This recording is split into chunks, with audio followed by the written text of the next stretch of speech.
പൊതുവായൊരു കാര്യം പറയുകയാണെങ്കിൽ ഇപ്പോൾ മന്ത്രിമാരാകുന്നവർ പ്രഗത്ഭരാണ്. കാരണം അവർ അസംബ്ലിയിലേക്ക് തിരഞ്ഞെടുക്കപ്പെടണമെങ്കിൽ അവർക്ക് പ്രാഗൽഭ്യം ഉണ്ടാകണം, പിന്നെ ജനങ്ങളുടെ അംഗീകാരം വേണം. അതൊരു വലിയ കാര്യമാണ്. പക്ഷെ പിന്നെ MLA ആൾ മന്ത്രിയാകുന്നത് മറ്റൊരുപാട് സ്വാധീനങ്ങൾ വരാം. അതിനകത്ത് പാർട്ടിയിലെ റിലേഷൻഷിപ്സിൻ്റെ പ്രശ്നങ്ങൾ, അത്തരം കാര്യങ്ങൾ, പിന്നെ ബന്ധങ്ങൾ, മതം, ഇങ്ങനെ ഒരുപാട് കാര്യങ്ങൾ സ്വാധീനിച്ചൊക്കെയാണ് മന്ത്രിസഭയിലേക്ക് ഒരാൾ വരുന്നത്. അപ്പോൾ അതിനകത്ത് വേറെ ഇപ്പോൾ MLA ജനങ്ങൾ നേരിട്ട് തിരഞ്ഞെടുക്കുന്ന പോലെ മന്ത്രിയെ ജനങ്ങൾ നേരിട്ടല്ല തിരഞ്ഞെടുക്കുന്നത്. അപ്പോൾ ഒരുപക്ഷെ വേറൊരു മണ്ഡലത്തിൽ നിന്നാൽ ജയിക്കാൻ സാധ്യതയില്ലാത്ത ഒരാൾ എവിടെ നിന്നെങ്കിലും MLA ആയിട്ട് വന്നിട്ട് ഒരു കാരണവശാലും മന്ത്രിയാകാൻ യോഗ്യതയില്ലാത്ത ചില മന്ത്രിയാകുന്നുമുണ്ട്. അത് ജനാധിപത്യത്തിൽ അങ്ങനെ സംഭവിക്കാറുണ്ട്. കാരണം പാർട്ടിയാണ് തീരുമാനിക്കുന്നത് ആരും മന്ത്രിയാകുന്നു. അപ്പോൾ ചില പാർട്ടികൾ ചിലർ ജയിക്കുന്നത് ഒരുപാട് പ്രത്യേകതകളുണ്ടാണ്. അതിനകത്ത് ജാതിമത ബന്ധങ്ങൾ കാണും, അല്ലെങ്കിൽ ഏത് ജാതിയിൽ പിറന്നു, ഏത് മതത്തിൽ പിറന്നു, എവിടെയാണ്, അല്ലെങ്കിൽ ഏത് പാർട്ടിയാണ്. ചില പാർട്ടികൾക്ക് ഒരു സ്ഥലത്ത് മാത്രമേ അല്ലെങ്കിൽ ഒരു കോൺസ്റ്റിറ്റ്യുവൻസിയിൽ മാത്രമേ ബന്ധം കാണുള്ളൂ. അപ്പോൾ അയാൾ ജയിച്ചു വരുമ്പോൾ അയാൾ ഒറ്റ MLA ആൾ മന്ത്രിയാകേണ്ട അവസ്ഥയാണ്. അപ്പോൾ ഇങ്ങനത്തെ ഒരുപാട് ഘടകങ്ങളുണ്ട്. അപ്പോൾ ഞാൻ പറഞ്ഞു വന്നത് MLA ആകുന്നതിനകത്ത് ജനത്തിൻ്റെ സ്ക്രീനിങ്ങെങ്കിലുണ്ട്. പക്ഷേ അവിടുന്ന് MLA ഒരു മന്ത്രിയാകുന്നത് മറ്റൊരുപാട് ഘടകങ്ങളെ ആശ്രയിച്ചിരിക്കും. അതിനകത്ത് വ്യക്തി താല്പര്യങ്ങളൊക്കെ വന്നു വരാം. പക്ഷെ അപ്പൊ ഈ ഒരു ബലഹീനത അല്ലെങ്കിൽ ഈ ഒരു വിഷയം മന്ത്രിമാർ അറിഞ്ഞിരിക്കണം. അപ്പൊ മന്ത്രിമാർ പലപ്പോഴും പെരുമാറുന്ന എങ്ങനെയെന്ന് പറഞ്ഞു കഴിഞ്ഞാൽ മന്ത്രിയായി എനിക്കെല്ലാം അറിയാവുന്നതാണ്, അത് തിരുത്തപ്പെടേണ്ടതാണ്. ഒരാള് ഒരു വിഷയത്തിൽ വിദഗ്ധനായിരിക്കാം, ഒന്നിലധികം വിഷയങ്ങൾ വിദഗ്ധനായിരിക്കാം. ആ മേഖലയിൽ തന്നെ മന്ത്രിയാകണമെന്ന് പോലും നിർബന്ധമില്ല. ഇനി മന്ത്രിയായാൽ തന്നെ ആ വിഷയം മുഴുവൻ അറിഞ്ഞിരിക്കണമെന്നില്ല. പക്ഷെ നമ്മുടെ നാട്ടിൽ രീതി എന്ന് പറഞ്ഞു കഴിഞ്ഞാൽ നമ്മൾ ജനങ്ങൾ പെരുമാറുന്ന അങ്ങനെയാണ്. ഒരു വകുപ്പിന്റെ മന്ത്രി, അദ്ദേഹമാണ് ഇതിനകത്ത് ഏറ്റവും ടോപ്പാണ്, അദ്ദേഹത്തിന് ഇതിനകത്ത് എല്ലാം അറിയാവുന്ന ഒരു ധാരണ നമ്മൾ പെരുമാറും. അത് ശരിയല്ല, അത് അവിടെയാണ് തെറ്റിപ്പോകുന്നത്. അപ്പോൾ അത് നമ്മൾ അവിടെ തന്നെ തിരുത്തണം. പിന്നെ അപ്പോൾ മന്ത്രിമാർക്ക് ഒരു പെട്ടെന്ന് സുപ്രഭാതത്തിൽ മന്ത്രിയായി, ആ വകുപ്പുമായിട്ട് യാതൊരു ബന്ധമില്ലാത്തതാണ് മന്ത്രിയായത്. കുറച്ച് കാര്യങ്ങളൊക്കെ ഓവറോൾ അറിഞ്ഞിരിക്കാം അന്ന് മാത്രമേ ഉള്ളൂ. അപ്പോൾ അവർക്ക് ആ വകുപ്പിൽ പരിശീലനം എന്തുകൊണ്ടായിക്കൂടെ? ഇപ്പോൾ ഉദാഹരണത്തിന് ആരോഗ്യവകുപ്പ്, MBBS 5 വർഷം പഠിച്ച്, പിന്നെ മാസ്റ്റേഴ്സ് പഠിച്ച്, പിന്നെ 10-25 വർഷം ആരോഗ്യവകുപ്പിൽ പ്രവർത്തിച്ച ഒരാളാണ് ആരോഗ്യവകുപ്പ് ഡയറക്ടറാകുന്നത്. മന്ത്രിയെ ഹെലികോപ്റ്ററിൽ കൊണ്ടിട്ട പോലെ.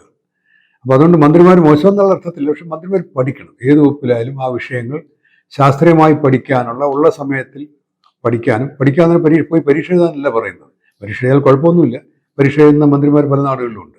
ഞാൻ പറഞ്ഞത് വിദഗ്ധരായിട്ട് സംസാരിച്ച വിഷയത്തെപ്പറ്റി കൂടുതൽ പഠിക്കാനൊരു ശ്രമം നടത്താം.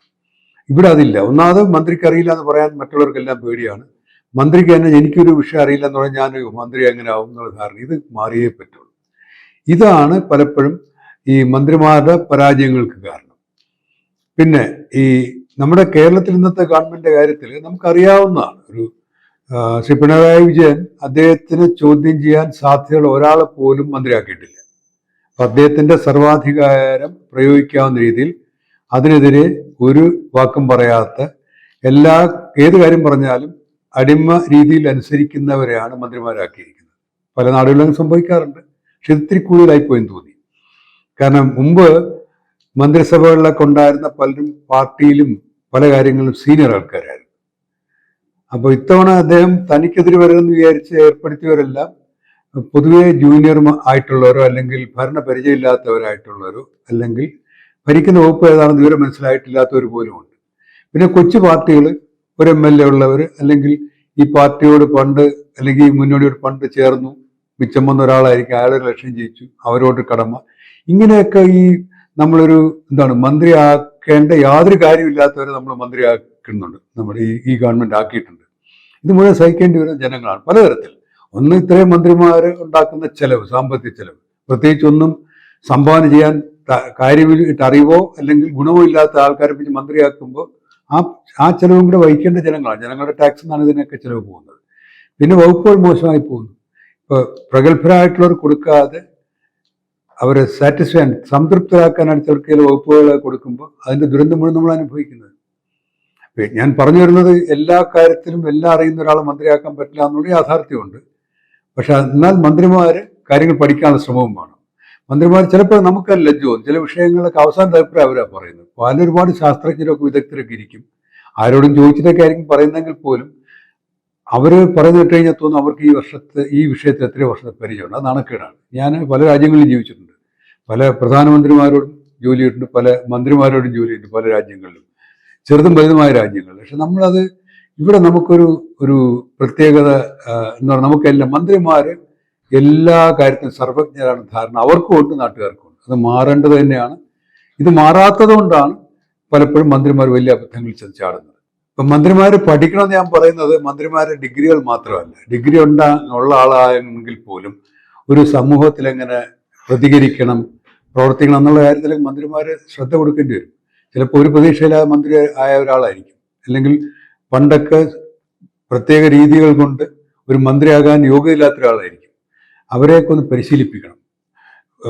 ഇപ്പൊ തന്നെ കുട്ടി മരിച്ചപ്പോഴത്തേക്ക് ഒരു മന്ത്രി കുട്ടിയെ കുറ്റം പറയുന്നത് എന്തൊരു ദ്രോഹമാണെന്ന് ആലോചിച്ച് നോക്കണം. നമ്മള് മെഡിക്കൽ സയൻസിലും അല്ലെങ്കിൽ നമ്മുടെ സമൂഹത്തിലൊക്കെ നമ്മൾ പറയുന്ന ഒരാൾക്ക് അസുഖം വന്നാൽ കുറ്റപ്പെടുത്തരുതെന്നാണ്. അസുഖം ആർക്കും വരാം, മന്ത്രിമാർക്ക് അസുഖം വരുന്നില്ലേ? പക്ഷെ അസുഖം നമ്മൾ കോവിഡ് സമയത്ത് ആലോചിച്ച് നോക്ക്. കോവിഡ് വന്നപ്പോഴത്തേക്ക് നമ്മൾ പോലീസിനെ വിട്ട് പ്രതികളെ പിടിപ്പിക്കുന്ന പോലെയാണ് രോഗികളെ പിടിപ്പിക്കാൻ നോക്കിയത്. ചിലടത്ത് വേണ്ടിവരും, ചിലടത്ത് സമൂഹത്തിന് ഗുണകരമായ കാര്യങ്ങൾ ചെയ്യാതിരിക്കുക അല്ലെങ്കിൽ സമൂഹത്തിന് ദ്രോഹം ഉണ്ടാകുന്ന കാര്യങ്ങൾ ചെയ്യുന്ന ചില രോഗികൾ നമ്മൾ ചില നിയന്ത്രണങ്ങൾ വേണം. പക്ഷേ ഇത് ഇറ്റലിയിൽ നിന്ന് വന്ന രാമന്മാരാണ് ഓടി പിടിക്കുക അവനെ എന്നൊക്കെ പറഞ്ഞ് പോലീസിന് ഓടിക്കുന്നവർക്ക് അവർ റൂട്ട് മാപ്പ് പരസ്യമായി പ്രസിദ്ധീകരിക്കുക. ഇതൊക്കെ ഒരു പരിചയക്കുറവ് കാരണം ഉണ്ടാകുന്ന പ്രശ്നമാണ്. അല്ലെങ്കിൽ കോവിഡ് വന്ന മത്സ്യത്തൊഴിലാളി ഗ്രാമത്തിൽ പോലീസ് റൂട്ട് മാർക്ക് എന്തൊരു അക്രമമാണിത്.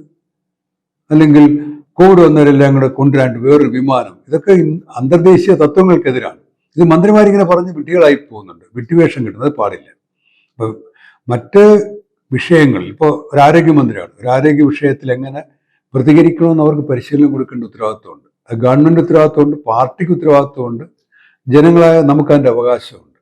ഒരു സ്ഥലത്തൊരു സ്ത്രീ മരിക്കുമ്പോൾ, കെട്ടിടം ഇടിഞ്ഞു വീണ് മരിക്കുമ്പോൾ അതിനകത്തുള്ള ദുഃഖം മാത്രമേ അന്ന് അവർ പറയാവൂ. ആ സ്ത്രീക്ക് ഭർത്താവുണ്ട്, മകളുണ്ട്, ഇതെല്ലാം ഉണ്ട്. അവരിഷ്ടപ്പെടുന്ന ഒരു കുറേയധികം ബന്ധുക്കളുണ്ടാവും. അവിടെ നിന്നുകൊണ്ടല്ല കിഫ്ബി വഴി ഞങ്ങൾ അത്രയും കെട്ടിടം കിട്ടി ഇത്രയും കെട്ടിടം കിട്ടി എന്നുള്ള വീരവാദം പ്രസംഗിക്കേണ്ട തെറ്റാണ്. അത് ഏത് മന്ത്രി ചെയ്താലും തെറ്റാണ്, ഏത് പാർട്ടി ചെയ്താലും തെറ്റാണ്. അത് ഭയങ്കര പരാജയമായിരുന്നു. ഒരു സ്ത്രീ, നിരപരാധിയായ ഒരു സ്ത്രീ, രോഗി പോലുമല്ല, കൂട്ടിരിപ്പുകാരിയായി വന്നൊരു സ്ത്രീ ഒരു മെഡിക്കൽ കോളേജ് ഇടിഞ്ഞ് അതിൻ്റെ അടിയിൽപ്പെട്ട് മരിക്കുമ്പോൾ, മെഡിക്കൽ കോളേജ് എന്ന് പറയുന്നത് ഏറ്റവും നല്ല ചികിത്സ കിട്ടുന്ന സ്ഥലമെന്ന് പ്രതീക്ഷിച്ചാണ് വരുന്നത്. അങ്ങനെ മരിക്കുമ്പോൾ അവിടെ നിന്ന് പറയേണ്ടത് ഈ മരണത്തിൽ എല്ലാവരും പോലും എനിക്കും ദുഃഖമുണ്ട്. അത് സംഭവിക്കുന്നത് എങ്ങനെയാണ്? നമ്മുടെ വീട്ടിലുണ്ടാകുമ്പോൾ നമുക്കത് മനസ്സിലാകുള്ളൂ. അപ്പോൾ അവിടെ നമ്മുടെ വീട്ടിലെ ഒരാളാണ് മരിച്ചത്, നമ്മൾ അവിടെ നിന്നോട് ഇത്രയും കെട്ടിടം ഞാൻ കെട്ടി കിഫ്ബി പണം ഉപയോഗിച്ചൊരു മന്ത്രി പറയാൻ കഴിയും. അപ്പം അത് ഇടപെടലുകളുടെ കാര്യത്തിൽ പോലും മന്ത്രിമാർക്ക്, മാനേജ്മെന്റ് കാര്യത്തിൽ, കമ്മ്യൂണിക്കേഷൻ കാര്യത്തിൽ മന്ത്രിമാർ ട്രെയിനിങ് വേണം. എല്ലാവരും ഇംഗ്ലീഷ് പഠിക്കണമെന്നല്ല, പക്ഷേ ഇംഗ്ലീഷ് പഠിക്കുന്ന ദോഷമൊന്നുമല്ല. ഇംഗ്ലീഷ് പഠിച്ച മന്ത്രിമാർ പോലും ഇംഗ്ലീഷ് പറയാൻ കഴിയാത്ത അവസ്ഥയുണ്ട്. അന്തർദേശീയ തലങ്ങളിലൊക്കെ യോഗങ്ങളൊക്കെ വരുമ്പോഴത്തേക്ക് അവരെ തയ്യാറെടുപ്പിക്കണം. എനിക്കറിയാവുന്ന ഒരുപാട് രാജ്യങ്ങളിൽ, ഇംഗ്ലീഷ് അറിയാത്ത രാജ്യങ്ങളിൽ പോലും മന്ത്രിമാർ ഇംഗ്ലീഷ് പഠിക്കുന്നുണ്ട്. കാരണം അവർ പോകുമ്പോൾ അന്തർദേശീയ യോഗങ്ങളിലേക്ക് പോകുമ്പോൾ അവർക്ക് ഇംഗ്ലീഷ് എഴുതാനും വായിക്കാൻ അറിഞ്ഞാൽ പോലെ ഇംഗ്ലീഷ് മറ്റൊരാൾക്ക് മനസ്സിലാകുന്ന രീതിയിൽ കമ്മ്യൂണിക്കേറ്റ് ചെയ്യാനായിട്ട് പഠിപ്പിക്കണം. അതിനൊക്കെ പരിശീലനം കൊടുക്കുന്ന ഒരു തെറ്റുമില്ല. നമ്മളൊക്കെ ആ വഴികളിലൂടെ കടന്നു വന്നവരാണ്. ആവശ്യം വന്നപ്പോഴാണ് ഇംഗ്ലീഷിലൊക്കെ സംഭാഷണം ശീലിച്ചെടുത്തത്. അപ്പോൾ അത് നമ്മുടെ മന്ത്രിമാരെ നമ്മൾ പ്രതീക്ഷിക്കുകയാണ്. നമ്മുടെ മന്ത്രി എവിടെയെങ്കിലും പോയൊരു നാണക്കേട് ഉണ്ടായിക്കഴിഞ്ഞാൽ നമുക്കും കൂടെ വരുന്നതാണ്. അത് പാർലമെന്റിലായാലും മറ്റു പ്രദേശങ്ങളിലായാലും ഇംഗ്ലീഷ് എല്ലാവരും അറിഞ്ഞിരിക്കണമെന്നല്ല പറയുന്നത്. ഇംഗ്ലീഷ് അറിഞ്ഞില്ലെങ്കിൽ മോശമെന്ന അർത്ഥത്തിലല്ല. പക്ഷേ മന്ത്രിമാരൊക്കെ, അല്ലെങ്കിൽ വടക്കേ ഇന്ത്യയിൽ പോയി ഡൽഹിയിൽ പോയിട്ട് പലരുമായിട്ട് ബന്ധപ്പെടേണ്ടി വരുന്നവർ, കേന്ദ്രമന്ത്രിമാർ സംസാരിക്കുന്നത്, ഇവരുടെയൊക്കെ പൊതുഭാഷ നമുക്ക് ഇംഗ്ലീഷേ ഉള്ളൂ. ഇംഗ്ലീഷ് ഇഷ്ടമില്ലെന്നൊക്കെ പറയുമെങ്കിലും നമുക്കത് ഒരു യാഥാർത്ഥ്യമാണ്. കേരളത്തിന് പുറത്ത് പോയ ഇംഗ്ലീഷ് അറിഞ്ഞില്ലെങ്കിൽ എങ്ങനെ സംസാരിക്കാൻ കഴിയും? നമ്മളോട് സംസാരിക്കുന്നതിന് ഇംഗ്ലീഷ് അറിഞ്ഞിരിക്കണമെന്നൊരു യാഥാർത്ഥ്യമുണ്ട്. പക്ഷെ അത് പ്രശ്നം വരാറില്ല സാധാരണ. കേരളത്തിന് പുറത്ത് പോലും അത് തന്നെയാണ്. അപ്പോൾ ഭാഷ കൈകാര്യം ചെയ്യാൻ പോലും മന്ത്രിമാരെ പഠിപ്പിക്കേണ്ടതാണ്. കാരണം ഒരു മന്ത്രി എവിടെയെങ്കിലും ഒരു സ്റ്റേജിൽ കയറി വിഡ്ഢിത്തരം പറഞ്ഞാൽ നമ്മളെ മുഴുവൻ മലയാളികളെയും ബാധിക്കും. അപ്പോൾ ഞാൻ പറഞ്ഞു വന്നത്, അവസരങ്ങളിൽ എങ്ങനെ പെരുമാറണം എന്നുള്ള പ്രോട്ടോകോൾസ്. ചില മന്ത്രിമാർ സ്ത്രീകളെ പറ്റി പറയുമ്പോൾ ഞാൻ കേട്ടിട്ടുണ്ട്, അവളെന്നാണ് പറയുന്നത്. നമ്മൾ സ്വന്തം സഹോദരിയോ അല്ലെങ്കിൽ അമ്മയോ ഭാര്യയോ നമ്മൾ ദേഷ്യം വന്ന് അവളെന്ന് പറയില്ലല്ലോ. പരസ്യമായെങ്കിലും പറയാതിരിക്കില്ലേ? മന്ത്രിമാർ ദേഷ്യം വരുമ്പോൾ അവളെന്ന് പറഞ്ഞു പറയും. എന്നാളൊരു മന്ത്രിയായിരുന്ന ആൾ പറയണം അവന്മാർ നീഗ്രോകളെന്നാണ്. ഇതൊക്കെ ഒരു അന്തർദേശീയ തലത്തിൽ വളരെ മോശമായ പ്രയോഗങ്ങളാണ്. നമുക്കിപ്പോൾ പുസ്തകത്തിൽ നീഗ്രോ എന്നുള്ളതുകൊണ്ട് നമ്മൾ അത് പ്രയോഗിച്ചു കളയും. അത് മന്ത്രിക്ക്, അല്ലെങ്കിൽ മന്ത്രിയായിരുന്നൊരു സമുന്നത നേതാവിന് ആ വാക്കങ്ങനെ പ്രയോഗിച്ചുകൂടാ എന്നുള്ള അറിവ് കൊടുക്കേണ്ടത് സർക്കാരിൻ്റെ, ഗവൺമെന്റിൻ്റെ ഉത്തരവാദിത്വമാണ്. ഞാൻ പറഞ്ഞത്, സർവജ്ഞരല്ല മന്ത്രിയാകുന്നത്. കുറേ കഴിവുള്ളവരും കുറേ പാർട്ടി സ്വാധീനമുള്ളവരും ജനസ്വാധീനമുള്ളവരാണ്. പക്ഷെ അവർ മന്ത്രിയായി കഴിയുമ്പോൾ എല്ലാവരുടെയും കൂടെ മന്ത്രിയാണ്. എനിക്കിഷ്ടമില്ലാത്ത ഒരാൾ മന്ത്രിയായാലും അയാൾ എൻ്റെയും കൂടെ മന്ത്രിയാണ്. ഒരാൾ മുഖ്യമന്ത്രിയായി എന്തെങ്കിലും മുഖ്യമന്ത്രിയാണ്. അപ്പോൾ ഇലക്ഷൻ സമയത്തുള്ള പാർട്ടി, അത് കഴിഞ്ഞിട്ട് ഈ മന്ത്രി മുഖ്യമന്ത്രി വേറെ നാട്ടിൽ പോയി മണ്ടത്തരം പറഞ്ഞു കഴിഞ്ഞാൽ നമ്മളെല്ലാവരും ഒരുപോലെ അവരുടെ അദ്ദേഹത്തിൻ്റെ പാർട്ടിക്കാരും ബാക്കിയുള്ള പാർട്ടിക്കാരും മൊത്തം ജനം നാണം കെടും. അതുകൊണ്ടാണ് പറയുന്നത് മന്ത്രിമാർ സർവജ്ഞരല്ല, അവരൊരുപാട് പഠിക്കണം. മന്ത്രി ആയിക്കഴിഞ്ഞാൽ വിഷയങ്ങൾ അവർ കൈകാര്യം ചെയ്യുന്ന വിഷയങ്ങൾ വകുപ്പ് നന്നായി പഠിക്കാൻ ശ്രമിക്കണം. പലരും ചെയ്യുന്ന സെക്രട്ടറിമാരെയും പ്രൈവറ്റ് സെക്രട്ടറിമാരെയും കൊണ്ട് വകുപ്പ് നടത്തുകയാണ്. ഇവർ ഓടിയാണ് ഉദ്ഘാടനം, റിബൺ കട്ടിങ്ങാണ്. അങ്ങനെയാണെങ്കിൽ പിന്നെ അതിന് ഒരു റോബോട്ടിൻ്റെ ആവശ്യമല്ലേ ഉള്ളൂ, ഒരു മന്ത്രിയുടെ മനുഷ്യൻ്റെ ആവശ്യമില്ലല്ലോ. അപ്പോൾ അതുകൊണ്ട് അതാണ് ഞാൻ പറഞ്ഞു വന്നത്, മന്ത്രിമാർ സർവജ്ഞരല്ല, മന്ത്രിമാർ പഠിക്കണം, പഠനം തുടരണം. മന്ത്രിമാർ മറ്റ് സമൂഹങ്ങളോട് എങ്ങനെ പെരുമാറണമെന്ന് പഠിക്കണം, മറ്റ് പാർട്ടിക്കാരോട് എങ്ങനെ പെരുമാറണമെന്ന് പഠിക്കണം. അതിനൊക്കെ ഒരു ഗൈഡ് ലൈൻസും വേണം, മാർഗനിർദ്ദേശങ്ങളും വേണം. ഞങ്ങളുടെ ഗവൺമെൻറ് വന്ന് ഞങ്ങളുടെ പാർട്ടിക്കാരോട് മാത്രമേ മര്യാദയ്ക്ക് പെരുമാറുമെന്ന് പറയുന്നത് വിവരക്കേടുമാണ്, അത് ജനാധിപത്യ ധ്വംസനവുമാണ്.